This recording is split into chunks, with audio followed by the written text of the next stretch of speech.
वृंदावन दास ठाकुर हमारे प्रमुख आचार्यों में से एक,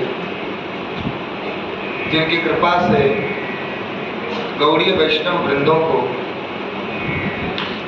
श्री चैतन्य भागवत जैसा ग्रंथ मिला, जिसके कारण हम जान पाए। आचार्य वर्ग कहते हैं कि अगर प्रेम भक्ति को जानना हो, भक्ति भी कई प्रकार की होती है। कई प्रकार की भक्ति होती है। ज्ञान मिश्र भक्ति है, कर्म मिश्र भक्ति है। किसी के लिए कर्म ही उसकी भक्ति है, किसी के ज्ञान प्राप्त करना उसकी भक्ति है। लेकिन भगवान के अनुसार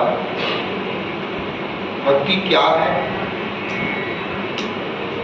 और उस भक्ति को किस प्रकार किया जाए, और उस करने योग्य भक्ति में जो सर्वश्रेष्ठ उत्तमा भक्ति, उत्तमा भक्ति मतलब भक्ति में सबसे श्रेष्ठ उत्तम स्तर की भक्ति है, उसका क्या स्वरूप है। इस बात का उदाहरण जीवंत रूप से, प्रैक्टिकल रूप से अगर हमें किसी के आचरण से मिलता है तो वो है श्रीमद् चैतन्य महाप्रभु।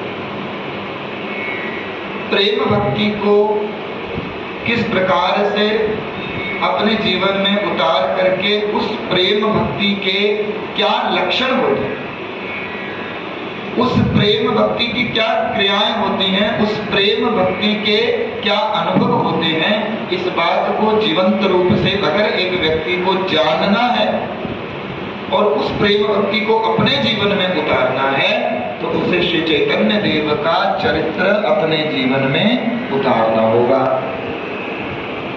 उन चैतन्य देव के चरित्र को जीवंत प्रस्तुत करने वाले, प्रकट करने वाले वृंदावन दास ठाकुर कहते हैं,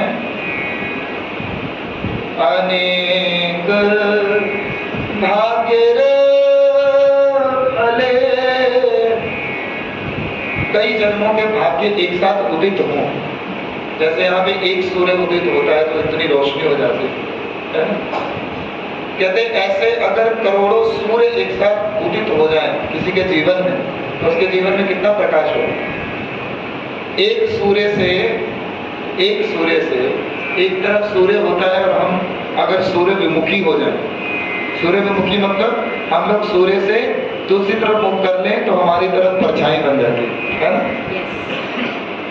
कहते हैं अगर तुम्हारे चारों तरफ ही सूर्य हो